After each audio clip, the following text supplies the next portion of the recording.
All right, Prey. So we'll start there. Go lighthearted. Kari, but also John Van Diest have made a little run at you for the hair title. Do you guys have any competition there? Who has the best hair? I don't think it's a competition. I think it's all love from one long-haired brother to another. Sounds good. That's a good answer. So my real question is going to be, what's this spring been like for you? I know you tried to get back last season, tried to give it a go, and didn't work out. And then here you are this spring, still trying to get back at it. So kind of what's this process been like for you trying to get healthy? Yes, sir. It's been very humbling. I think it's been good for me in the long run because I don't know, it's easy to get ahead of yourself and think high. I mean, I don't want to say I thought too highly of myself, but this kind of brought me back down another level and made me feel human again, if you will, and made me kind of grounded me and realize what my identity is in.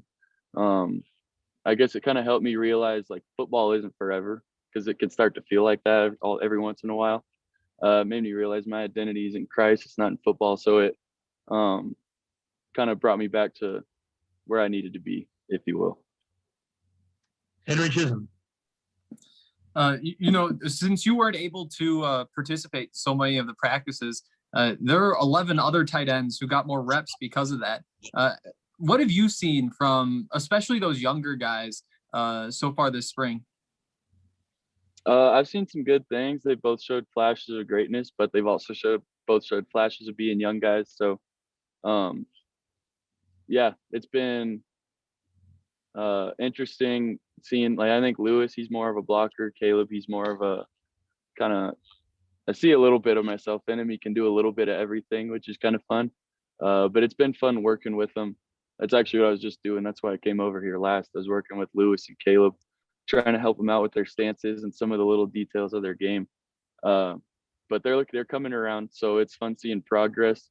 It can be frustrating sometimes, having been here for a while, seeing some of the mistakes, but that's part of the fun of it too, is getting to help them and bring them along. So, Adam Munster Tiger. Hi, Brady. How would you kind of compare and contrast the coaching styles from what you have with Taylor Embry and what you have with Brian Cook taking over your position group? That's a good question. They're very different. Coach Cook is very, very, very detail oriented and wants every little thing, and everything that's going on with the offense.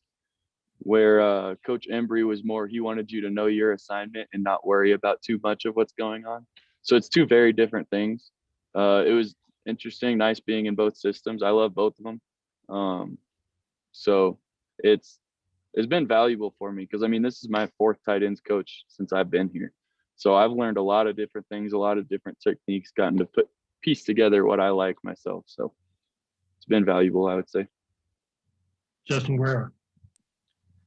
Brady, there's definitely there's a good handful of quarterbacks right now. A lot of people seem to be seeing reps with the first and second team, et cetera. I'm wondering, just from your perspective, if you've been able to kind of to evaluate, get a feel for these guys, especially JT and Drew, just newcomers this spring. I assume you probably were able to get a good indication of what Brendan brings to the table last fall. But overall, just with this revolving door, if you will, a quarterback, how's it been getting to know some of the new guys in there and get a feel for them?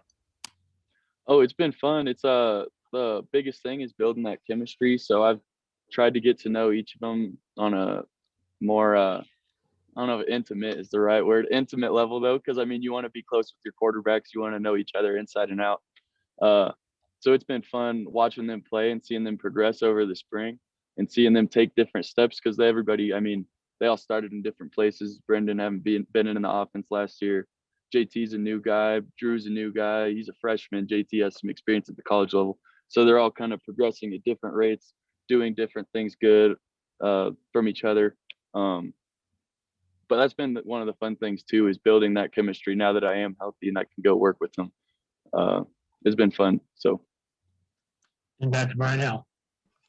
So Brady, just as a team overall, when a new coach comes in, typically you have that off season, you have a spring ball, and you kind of have that time to get to know that coach. Last year was so weird; you didn't have all that. So I'm curious how beneficial this off season has been for you guys as a team to really kind of get to know Darrell and the staff maybe a little bit better than you did even during the season.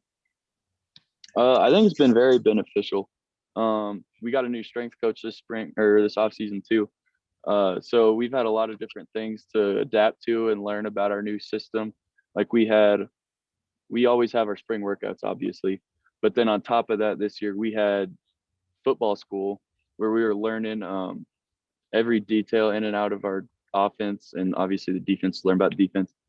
So it's been interesting because it also made us get closer with our coaches and our coaching staff when you're with them all spring rather than just seeing them in the halls and then all of a sudden you're working with them in spring ball. We've got to know our new coaches. We've got to invest some time into each other. So it's helped us grow closer in our relationships and whatnot with our coaches a lot, which is very important. Okay, so then rolling in. I'll throw one at you. Your uncle Matt was injured early in the season once. Just wondering if he gave you any kind of pep talk after you were injured in game 2 yourself. You said if you gave me a pep talk after the injury? Yes, he was injured early in 1 year in his career in the pros. So I wonder if he gave you any kind of insight that or come back from that. Yeah, he talked to me. I was pretty calm in the experience as it was because you can't do anything about it at that point. It's happened. Now you just got to come back. So that's kind of what he confirmed with me, though. He talked to me and he's like, "Hey, buddy, it's just a bump in the road. Like you're still on the right path. Keep doing what you're doing. Just work to get back." So it was more of a rather than a pep talk, it was more of like a calm down talk. You're fine. You're gonna be all right. So that was good to hear from, especially being through some pretty gnarly injuries.